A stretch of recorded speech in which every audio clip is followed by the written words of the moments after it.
Tonight on CTV News, recruiting U.S. doctors. You do see this pressure from insurance companies where you feel like you're just kind of catering to their whims. An American physician is moving to BC as the province ramps up efforts to entice more healthcare workers to cross the border. I knew seeing that there's no way I was going to be able to survive that. So I just got up and I ran as fast as I could with both dogs in tow. The terrifying moment when the mountainside gave way in Banff National Park. The rock slide killing 2 hikers. The landlord will then take that invariably and pass it on to the tenants. The business community is sounding the alarm about what it calls a new carbon tax imposed by the city of Vancouver.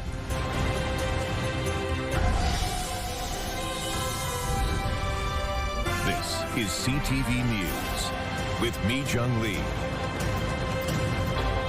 Good evening. Thanks for joining us. As the province struggles with the lack of family doctors, the government's ramping up its multi-million-dollar campaign to lure healthcare professionals from south of the border. CTV News caught up with one U.S. physician who is making the move to Vancouver Island this fall.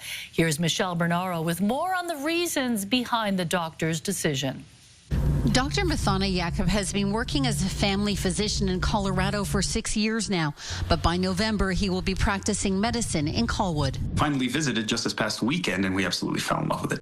He'll work at a city-owned clinic which has recruited 4 doctors from the U.S., the U.K. and other parts of Canada.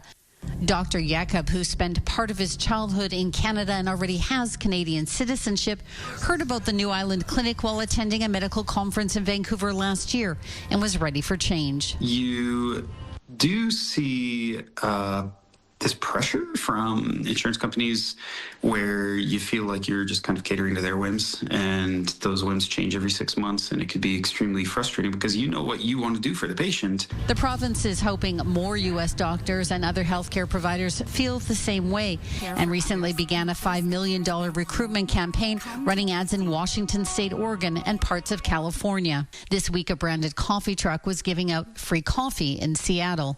Doctors of BC support all efforts to address the province's health workforce challenges. It's so important to improve timely and quality access to care for our patients. The ministry says more than 1,600 healthcare providers have expressed an interest in moving to our province. But the ministry did not provide numbers on how many doctors and nurses had actually committed to coming to BC. In a statement, the ministry says steps are being taken to get those interested to BC, but this is a process that takes time. Dr. Jacob says, like BC, the U.S. is also facing a family doctor shortage, particularly in rural areas. It's pretty routine that you see physicians with panels of 1,800 to 2,600 patients. It's not unheard of that you have physicians feeling like they're flying from room to room. He says despite flaws in BC's healthcare system, he believes it's a much better system. Even, the poorest among us will still be able to get the care if they need it, where here it's a coin toss. They may not get the care at all. He says Colwood has been welcoming. Bottom of my heart, thank you. And he can't wait to make BC home. Michelle Bernaro, CTV News, Vancouver. It's a stunning and tragic scene in Banff National Park, and tonight there's confirmation that yesterday's deadly rock slide near Bow Glacier Falls has claimed 2 lives and left a community of hikers shaken. CTV's Mark Vellani has the latest, including words from a survivor who ran for her life. Elizabeth Jackson holds her dog Juniper close, just mere hours after the pair were caught in the panic of what was supposed to be a peaceful hike in Banff's Rocky Mountains. I thought I was going to die for sure. The solo hiker had stopped to talk with others on the popular Bow Glacier Falls trail. Moments later, the mountainside gave way. I just looked over my left shoulder and saw this whole slab of rock. It looked like a multi-story building coming down. It was just a blur from there. I just got up and I ran. When the dust settled, Jackson turned back to help. What she saw was devastating. I walked up to where I saw people sprawled out, and there was a lady wedged between rocks, somebody unresponsive on top of a boulder, and it was just complete panic. 2 people were killed, 3 others were taken by ground or air to hospital. The next of kin of one victim hasn't been notified, but the other victim, 70-year-old Yuda Heinrichs from Calgary, was a retired university instructor. She was out with her slow and steady hikers group. Her friends call her a kind, dedicated leader. On Friday, the emotions are still raw on nearby trails. It's very sad, but I guess it's never possible to have 100% security. You didn't realize the impact that can have and just take people's lives. So heard that on the news. It's very sad to hear that, but one never knows, unfortunately. A smaller rock slide happened in the same area in August 2023. A woman was injured running from the area. RCMP and Parks Canada say both were caused by natural events that can't be predicted or prevented. Geologists suspect water seeping into the fractured rock is likely what triggered this massive collapse over the course of decades. Water seeping into the ground, day after day, year after year, decade after decade, increasing the saturation. But as the trail remains closed, some hikers just feel lucky to be alive. That was not an easy thing to witness and to just be enjoying the day and then have that happen. The federal Minister of Transportation is slamming our provincial government over BC Ferries' decision to hire a Chinese company to build its new vessels. In a letter to BC's Transportation Minister, Chrystia Freeland says, "I am dismayed that BC Ferries would select a Chinese state-owned shipyard to build new ferries.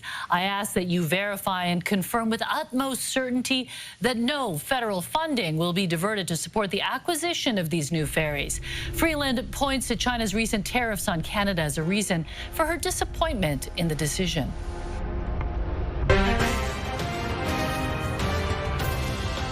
A flock of nearly 400 ostriches in BC that gained international fame after they were ordered to be culled have been given a stay of execution, at least for now. CTV's Mary Cranston is following this in the Breaking News Center. Mary? Mijung, the Federal Court of Appeal paused the potential cull for about a month pending an appeal at Universal Ostrich Farm in Edgewood, BC.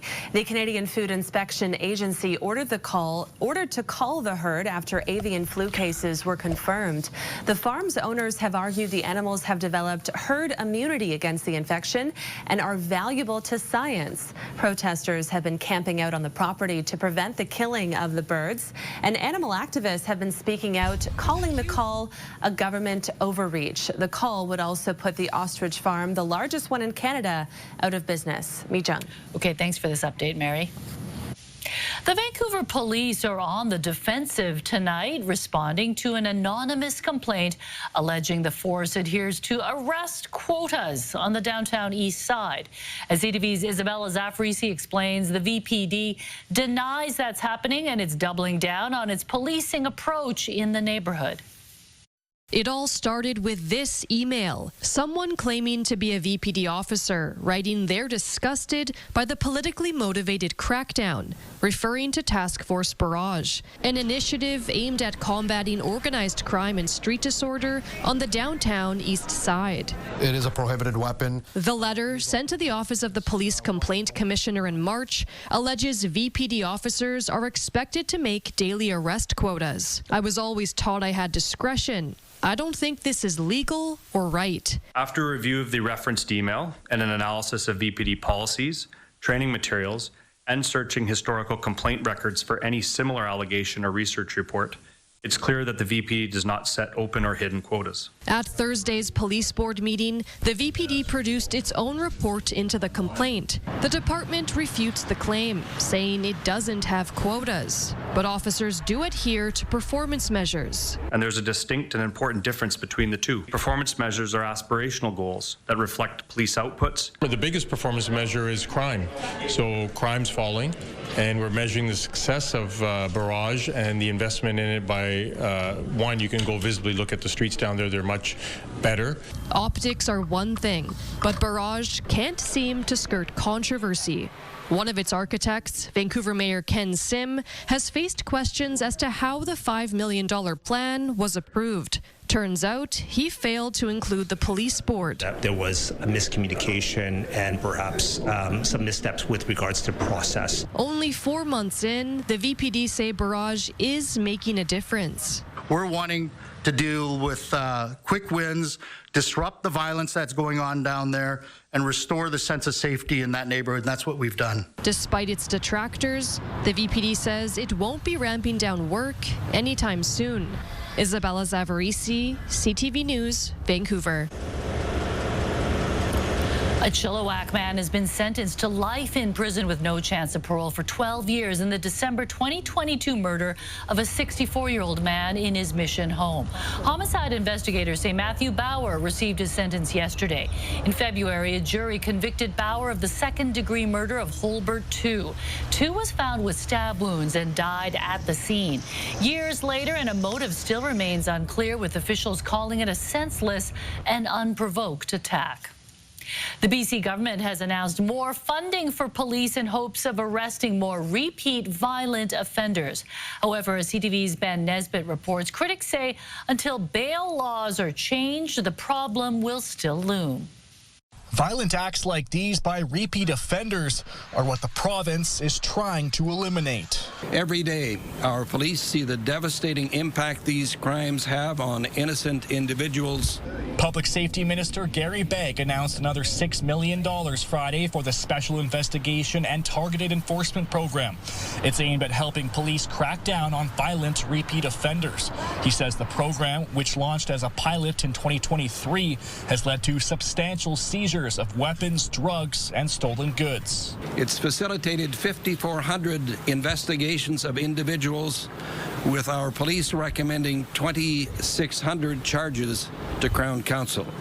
While police can arrest and take offenders into custody, it's up to the courts whether they remain behind bars while awaiting trial. They're doing their job, but their hands are tied.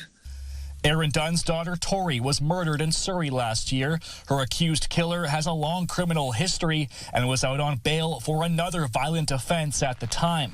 Dunn continues to push for changes to the bail laws. You know, it's not about my daughter anymore. We can't change that. But if we can prevent anybody else's family having to go through what my family's had to go through, you know, if we save one life, it makes a difference. Begg says he understands frustrations of police, Crown Counsel, and victims' families, but says ultimately those changes will have to come from Ottawa. It's important that we discuss with the federal officials who make the law in Canada that laws be enforced appropriately all across the province. BC Conservative public safety critic Eleanor Sturko says funding the police initiative without also giving money to Crown Counsel, the courts, and corrections puts more stress on a justice system that's already overwhelmed. Ben Nesbitt, CTV News, Vancouver. Business groups are sounding the alarm over new greenhouse gas restrictions for commercial buildings coming to Vancouver next year. The city is the first Canadian jurisdiction to enforce limits on building emissions. And as CTV's Martin McMahon reports, it means hefty fines for those who break the rules. Carbon taxes are falling out of style, with the feds and provincial governments recently pulling back. But in Vancouver, stricter emissions rules are coming for commercial buildings starting next year. What the city of Vancouver is planning to implement here is essentially amounts to a second carbon tax being implemented at the municipal level. And what this is going to be is a charge of $350 per ton of CO2 that each building emits over a certain level set by the city of Vancouver. The new rules take effect in January and include a $500 permit fee. Business groups fear buildings in violation could be hit with fines in the range of $14,000. The landlord will then take that invariably and pass it on to the tenants. Given the federal and provincial governments recently eliminated carbon taxes, businesses are calling for Vancouver to follow suit and back away from this plan. I just say I really hope that Mayor Ken Sam and Council look at this proposal and decide to walk it back. The city believes 84% of buildings will be in compliance and says penalties only kick in by 2027. The city says that will give landlords enough time to adjust to the regulations. It's just not the right way to do it. You know, it's not that the restaurant industry is arguing against, responsible environmental policies, but we believe that this is in the purview of the provincial government so that we don't get a hodgepodge of Vancouver's doing this and Richmond's doing that, and maybe someone's not doing it over here. This is a phased program that was voted on in 2022. But given how much has changed, these business groups are hoping that the city will have a change of heart. Although, based on the calls I made today, there's no indication that's the case. Martin McMahon, CTV News, Vancouver. Trutch Street in Vancouver's Kitsilano neighborhood now bears a new name rooted in reconciliation. Our leadership from our past leaders that got us to where we are today, I know, are looking down on us and proud of the work that they've done, and I wish that they were here with us to celebrate this great occasion. The sign's name translates to Musqueam View Street in English. The City of Vancouver and the Musqueam Indian Band unveiled the new signs today, making them the first in the city to feature the Musqueam language. The change honors the nation's connection to the land and replaced a name that was linked to colonial harm. The pastoral village of Anmore is most famous for Bunsen Lake, but the community with huge lots could see a dramatic transformation. On Monday, Anmore is holding a public hearing on a large-scale multi-family home proposal that would bring big city density to the small community north of Port Moody. As Shannon Patterson reports, there is plenty of opposition. Scattered among the tall trees and large homes in the village of Anmore, signs of fierce opposition to a large-scale development that would create 1,750 units of multi-family housing here. I mean, the reason we moved here is because it's quiet. We aren't part of the urban containment boundary, so we're not in those rules of having to make everything really, really dense. The Anmore South development would bring big density to the tiny enclave on the shores of Indian Arm. The 25-year plan, which could more than double Anmore's population, also includes commercial units and a community center. Right now, Anmore is all single-family homes with a couple of duplexes, but basically single-family homes, one corner store, so not really commercial. And this helps to bring jobs and create that complete community for the village of Anmore. Many villagers opposed to the development have signed up to speak at a public hearing on Monday, hoping to convince mayor and council to put a stop to Anmore South. You know, we're happy for changes and happy to see it grow and make it inviting, but not like this. I have a very passionate community that doesn't like change. As a mayor and a council, we have to look at the village as a whole and how it evolves. The mayor says the cost of housing in Anmore is prohibitive for young families. It's starting to show with in our elementary school. Enrollments at about a little over 100, where it used to be well over 200. He says the debate over building condos and townhomes here has gotten nasty. The word that has troubled me the most to my core is the fact that when I hear we don't want that type of people here. And that really, really bothers me. Nobody says we don't want these people in there. It's all about preserve the trees, keep us rural, small homes that are connected, or that, this is, again, just a frustrating spin when they say that we're NIMBYs and we don't want this. While some residents want a referendum, the mayor says that's not possible. If the plan is approved on Monday night, the developer will ask Metro Vancouver to change Anmore's rural zoning, opening the door to density in the village. Shannon Patterson, CTV News. Today marks World Refugee Day, and a new report says global hunger is at an all-time high. According to data from this year's Global Report on Food Crises, nearly 300 million people around the world are at risk of starvation. That number is twice as high as it was in 2020 and marks a sixth straight annual increase in global hunger. One Fraser Valley resident recently spent time in South Sudan and saw firsthand how people are suffering at a time where vital humanitarian aid is being cut. We have many, many needs here in Canada. We have a cost of living crisis. We have food issues here as well. It is absolutely true. But we're Canadians, and we can do more than one thing at the same time. We have to understand that the values-based world that we live in as Canadians is under threat, and we have to stand up for that. The report also adds in 2024, there were more people experiencing famine-like conditions than the previous 7 years combined, the majority living in Sudan or Gaza. The latest from the deadly rock slide in Banff National Park. More on those who managed to escape. And was the rock slide preventable? Also ahead. It's a great cause, great physical and mental challenge. Most of us are pretty bagged after doing the grouse grind once. Meet the man who's aiming to set a record by conquering the mountain 20 times in one day. When CTV News continues, stay with us. It's a fitness test, not for the faint of heart. Anyone who's attempted the grouse grind knows it's a grueling physical and mental challenge. And today, some aren't just looking to conquer the mountain, but to conquer an all-time record. CTV's Kevin Chirac has the story. From dawn till dusk, one step at a time. We started at 4 a.m. and 2 in so far. Long day ahead. Let's go. Woo! Friday marked the annual Multi-Grouse Grind Challenge, the official and only sanctioned event to determine the record for most ascents in a single day. That's 2,830 steps, 800 meters of elevation, as many times as you can. How you feeling? Good. 66-year-old Robert Podur had already finished 6 ascents before 10 a.m. He's aiming for 16, a new record in his category. Damien Woe is one of a handful of grinders chasing a new all-time record of 20. Tell us why you're doing this. Well, I think it's an awesome fundraiser for North Shore Rescue.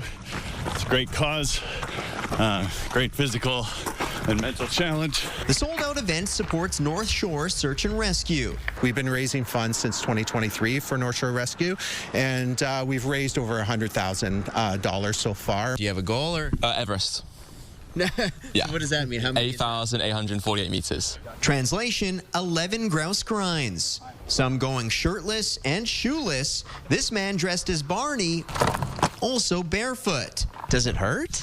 At first it does, but you kind of get used to it. And the beginning section, it's the flattest section, that's actually the worst. But once you get about, I don't know, maybe 10% of the way through, then it's not bad. And some are grinding for 2.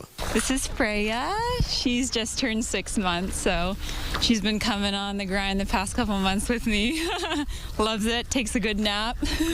This year, a new record is likely, with Grouse's new bluegrass gondola shaving valuable minutes for each descent. Even if it saves 20 minutes, that gives them the opportunity to do one more grind. The record-chasing grinders will be going well into the night, and the final ascent must begin before 10 p.m.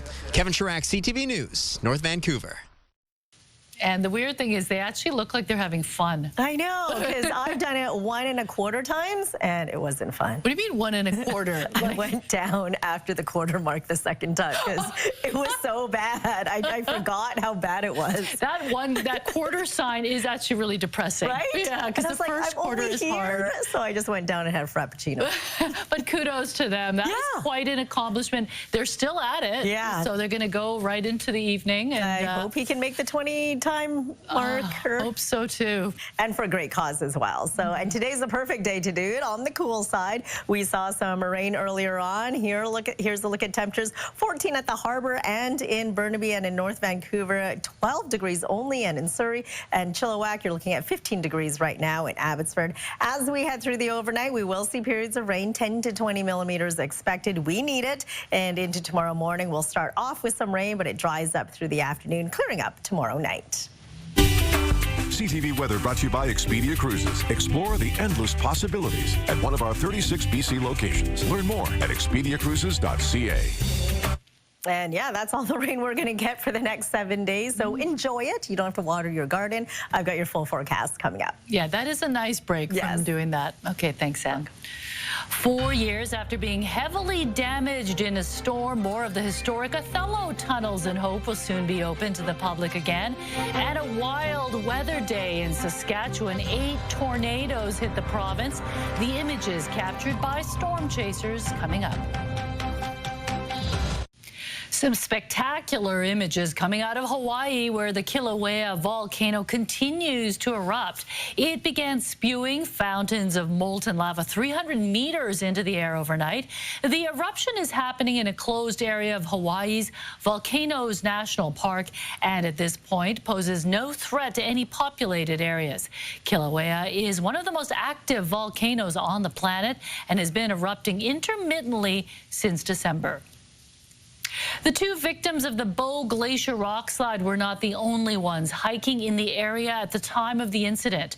Tim Brooke has more now on those who were able to get out before the exceptionally unusual slide. Officials say it was a freak accident. Sadly, this extremely rare event appears to have been neither preventable nor predictable. The scope and size of this rock fall is extremely rare for the mountain environment. On Thursday, 18 people were at the falls when the rock fell. We could see that there were 4 individuals on the debris, and there were bystanders caring for them. We estimate it was around 11 bystanders that may have had some minor injuries. There was one more person buried under the rock and only discovered after search and rescue dogs caught a scent.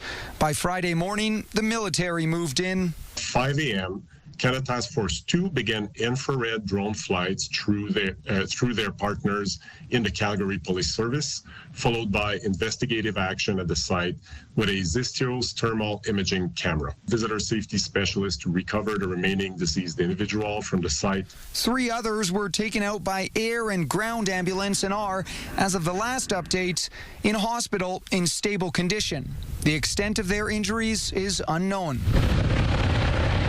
The 100-person rescue effort is now over, and no one else is believed to be missing. In what was a unique weather day in Saskatchewan, a total of 8 tornadoes are being investigated in the province.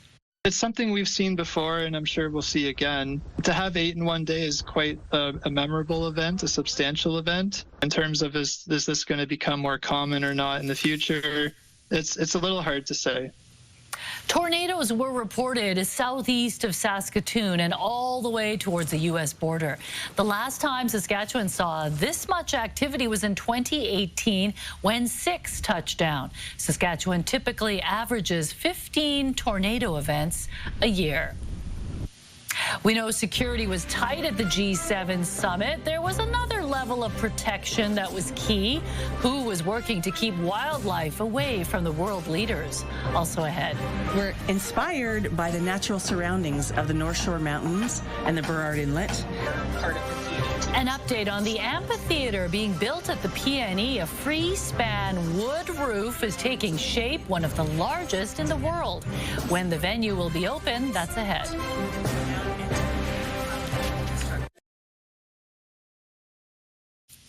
You'll soon be able to enjoy another area of Coquihalla Canyon Park and the historic Othello tunnels.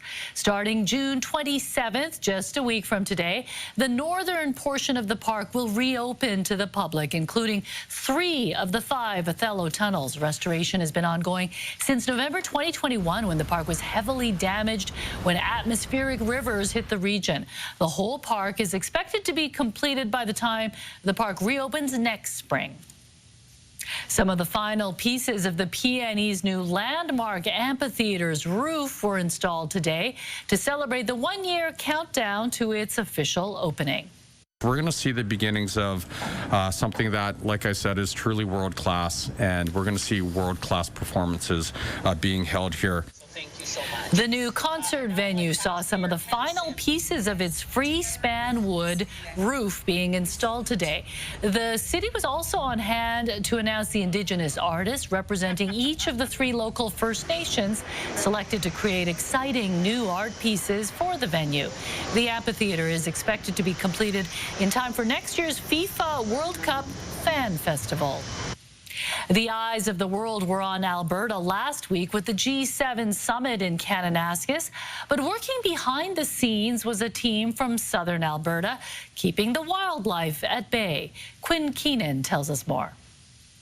Security around the G7 summit, both before and during the event, left nothing to chance. While keeping unauthorized people away was paramount, deterring bears was also important. That's where the Canadian Bear Safety Authority came in. It is quite the event. I've been part of the G7 several years ago, back in 2002, when I was an officer with Fish and Wildlife. So I recently retired a couple of years ago and then started the Canadian Bear Safety Authority. 7 handlers as well as 5 dogs, including Karelian bear dogs known for their fearlessness, patrolled the town site looking for wildlife that might be getting too close for comfort. The team came across a grizzly and black bear. That's when the dogs were sent in. We did work a couple of bears out of an area full of people, and they were really good. They left right away. Our dogs were major ambassadors for safe coexistence of wildlife and humans as well. They bring a lot of attention to the scenarios. Their dogs became minor celebrities during the summit. Attendees enjoyed just relaxing and petting the dogs after long days working. 7-month-old Luna was particularly well received. This was her first time working, but she was able to hold her own. Another highlight for me would be how my young pup was able to work on her very first bear and how she did it with a huge crowd of supporters behind her, and she did an incredible job. She didn't balk or hesitate at all. It took months of preparation for the wildlife team, but they're happy to have been involved in such a major event. They were able to work for security teams from across Canada and around the world. Clark was even able to take spouses of some of the dignitaries on a hike. We got to take 4 dignitaries, which was the First Lady of Canada and Germany and Japan, and then the federal, the EU Chancellor's husband. We took them for a walk up to Troll Falls. Quinn Keenan, CTV News, Blairmore. Our weekly roundup of fun community events this weekend is coming up, and our Friday Feel Good segment also ahead. Couldn't have been enjoyable to have the lid around its neck. How unbearable would it be to have this stuck on your neck for 2 years? How this bear was finally freed from a plastic lid. That's ahead. The bear necessity. Wildlife experts managed to remove a large plastic lid stuck around a black bear's neck for 2 years. We'll have that right after Anne's forecast. But first, when the karaoke music begins, there's no predicting what might happen.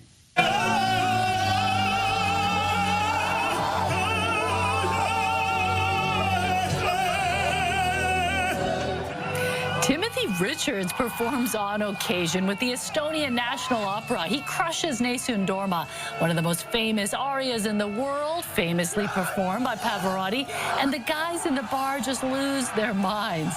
Sam Stride and his buddies from Britain were in Estonia for his stag. He posted this video on TikTok. Richards, who is originally from Wales, says it was his first time doing karaoke. Okay, should professional singers be allowed to do karaoke? That seems a little bit unfair. Well, it does, and I'm wondering what the words on the screen actually look like, because he was basically just singing one note, right? But amazing that he belted that one out. Yeah. I haven't heard too many people sing opera when I go to karaoke. Not at all. Seemed like everybody in the bar loved it as well, so that's great. Glad they had fun on their stag. Today is the first day of summer. It starts in about an hour's time, and it feels a lot more like spring out there. Pretty cool. We do have a low offshore, and that is bringing in some wet weather as we head through this evening and through the overnight. As you can see, for the southern interior, it'll feel a lot more like winter. Coquihalla Highway, Allison Pass, as well as Paulson Summit to Kootenay Pass. 4 centimeters of snow expected as we head through the overnight into tomorrow. It will fall as rain for us, as you can see on our weather tracker right now through the overnight. That's when we're going to see the heaviest rainfall into tomorrow morning. It starts to taper off, drying up through the afternoon, a few sunny breaks, and then it clears up as we head into tomorrow night. We can expect to see anywhere between 21 millimeters of rain in Vancouver, 22 for North Vancouver, 27 expected for Pitt Meadows and 19 and 20s for Abbotsford and Chilliwack as we head through tomorrow afternoon.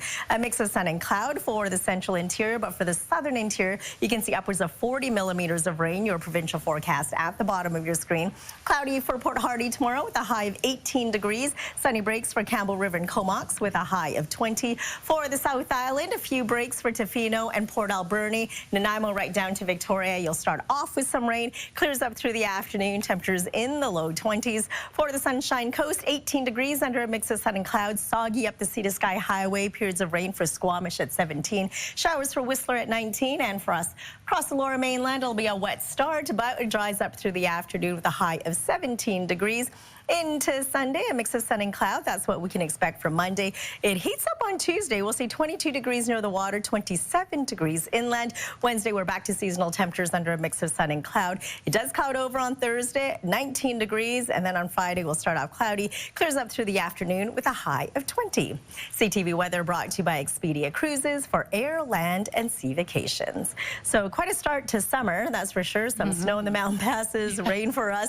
But as you can see, we need the rain, but it does dry up quite quickly. So the wettest part of the weekend will be tomorrow morning? It'll be overnight tomorrow, tonight into tomorrow morning, but you should be okay for your dragon boating. Okay, I'll wear Gore-Tex just in case. Or don't go.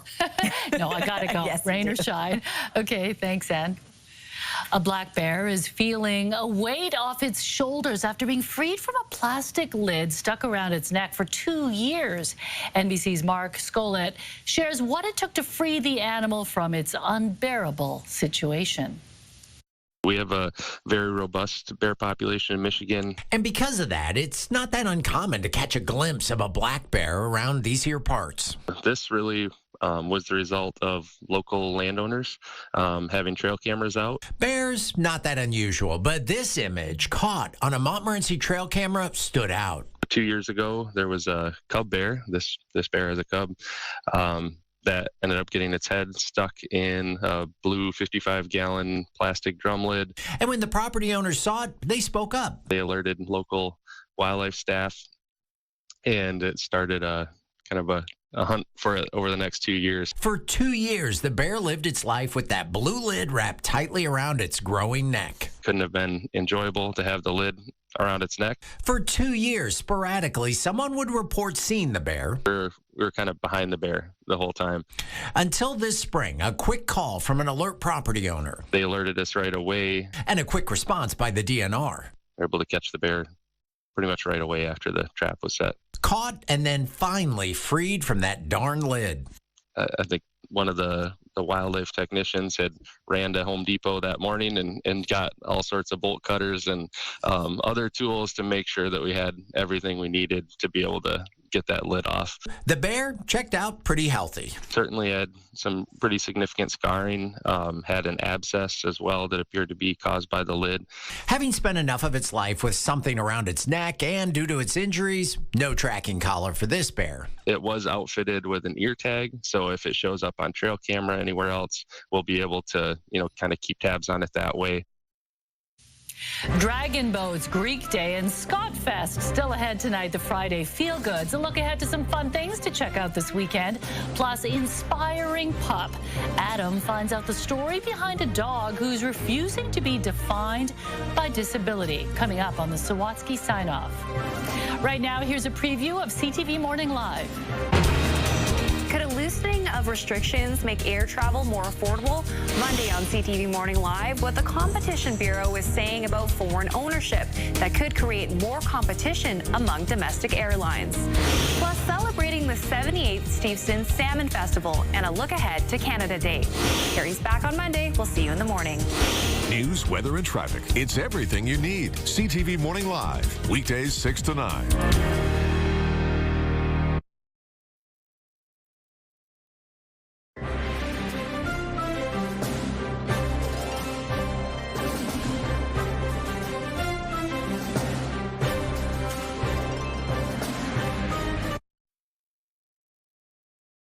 The Abbotsford Canucks are on the brink of a Calder Cup glory after a big win at the Abbotsford Centre last night. He's got Leckermacki in front. He's in all alone and he scores!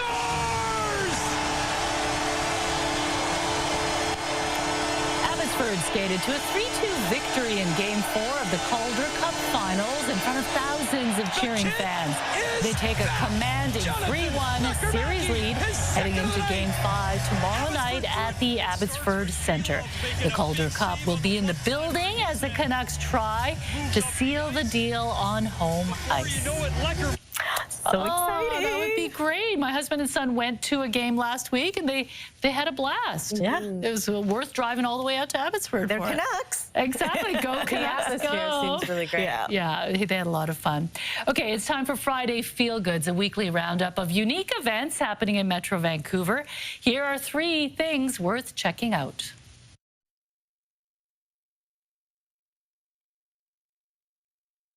A celebration of all things Scottish is taking over Lafarge Lake in Coquitlam this weekend. Scotfest BC is bringing bagpipes, Scottish dancing, and even a whiskey school to Town Centre Park. There will also be a variety of cultural workshops and a selection of classic British cars on display. The event kicked off today and runs all day tomorrow.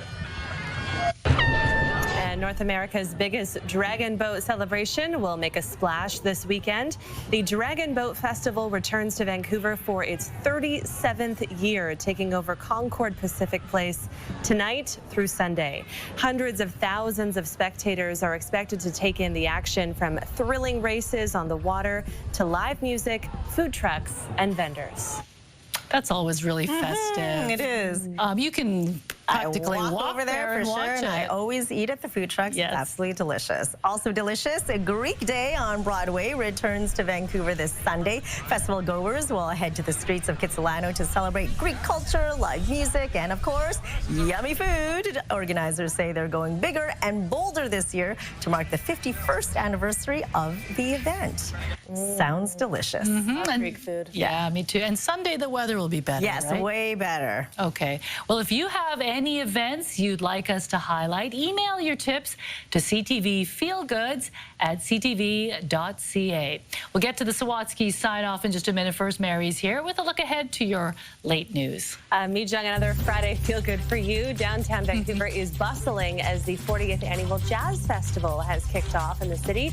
Artists from all over the world will be serenading the city at the Vancouver Art Gallery, Granville Island, and various bars and restaurants for free. And we'll also be watching for any breaking news. We'll be back at 11:30. Yeah, free music. Who can beat that, right? All right, thanks, Mary. Finally, Adam meets an Abbotsford dog named Stevie, who's winning hearts and proving you don't need sight to find purpose or to spread love on tonight's Sawatsky sign-off.